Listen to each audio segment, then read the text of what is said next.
Hi friends, പുതിയ വീഡിയോയിലേക്ക് സ്വാഗതം. ഇന്ത്യയിലെ തമിഴ്നാട് സംസ്ഥാനത്ത് രാമേശ്വരം എന്ന ദ്വീപിന്റെ തെക്കുകിഴക്കേ അറ്റത്തായി സ്ഥിതി ചെയ്യുന്ന ധനുഷ്കോടി ഏവർക്കും മനോഹരമായ കാഴ്ചയാണ്.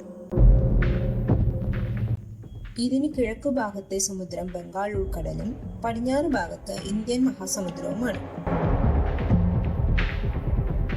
ഒരു പഴയ തുറമുഖ പട്ടണമായിരുന്നു മുൻകാലത്ത് ധനുഷ്കോടി.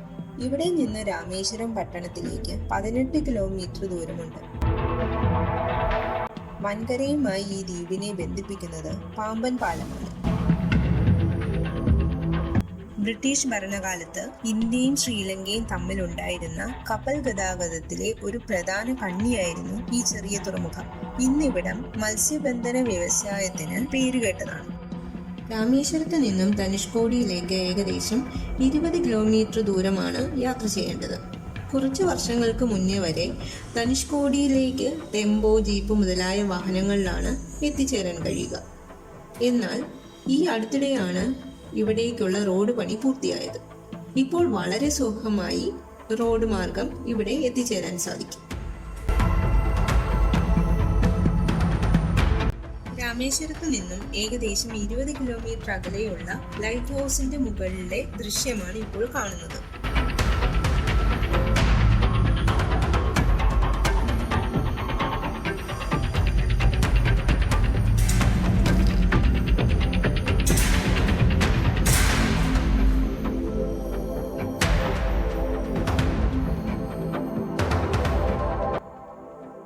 ഈ റോഡ് അവസാനിക്കുന്നത് അരിച്ചൽ മുനൈ എന്ന എൻഡ് പോയിന്റിലേക്കാണ്.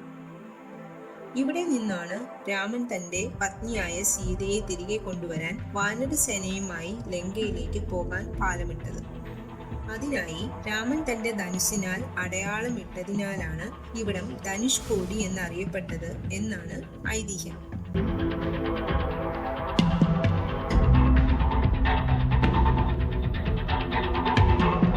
വളരെ സമ്പന്നമായ പട്ടണമായിരുന്നു ധനുഷ്കോടി. മദ്രാസിയിൽ നിന്നും കൊളംബോ വരെ തീവണ്ടിയിലും ബോട്ടിലുമായി കണക്ട് ചെയ്ത് യാത്ര ചെയ്യാൻ പറ്റുമായിരുന്നു. മദ്രാസിയിൽ നിന്നും ധനുഷ്കോടി വരെ തീവണ്ടിയിലും അവിടെ നിന്നും ബോട്ടിലുമായാണ് കൊളംബോയിൽ എത്തിച്ചേരാൻ കഴിഞ്ഞിരുന്നത്.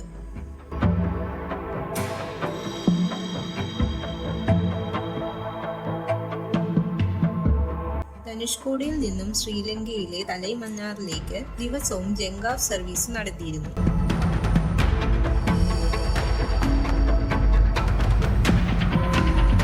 1964 ആ മഹാദുരന്തത്തിനു ശേഷം ആ സർവീസുകൾ നിർത്തലാക്കി.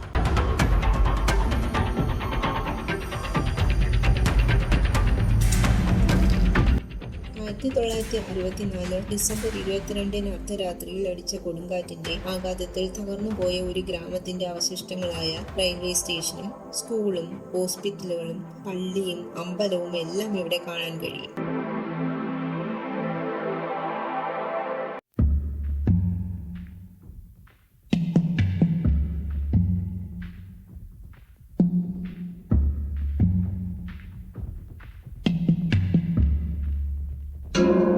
പകുതിയോളം കെട്ടിടങ്ങൾ ഈ മണ്ണിനടിയിൽ താഴ്ന്നു പോയ നിലയിലാണ്.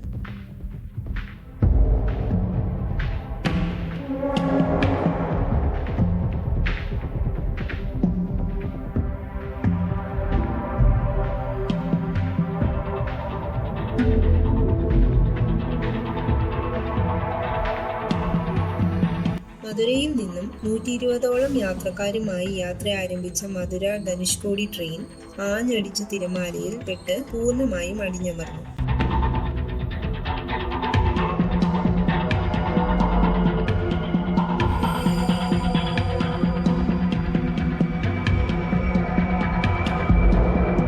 ഈ വലിയ ദുരന്തത്തിൽ 1800 പേർ മരണമടയുകയും 3000-ത്തിലധികം പേരെ കാണാതാവുകയും ചെയ്തു.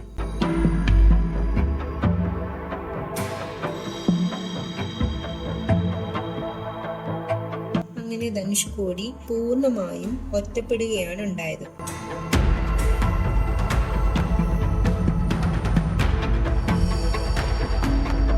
രണ്ട് ദിവസം കഴിഞ്ഞാണ് ഈ ദുരന്ത വാർത്ത പുറം ലോകം അറിയുന്നത് തന്നെ.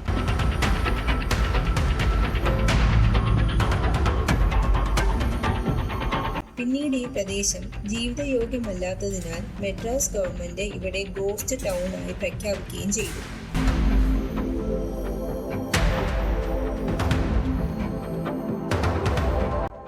ഫ്രണ്ട്സ്, വീഡിയോ ഇഷ്ടമായെങ്കിൽ ലൈക്ക് ചെയ്യാനും ചാനൽ സബ്സ്ക്രൈബ് ചെയ്യാനും മറക്കരുതേ.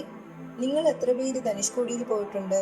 നിങ്ങൾ പോയ എക്സ്പീരിയൻസ് കമൻറ്റിൽ ഷെയർ ചെയ്യണേ. ഇതുപോലുള്ള വീഡിയോയുമായി വീണ്ടും കാണാം. Bye from Ramya Sreekumar.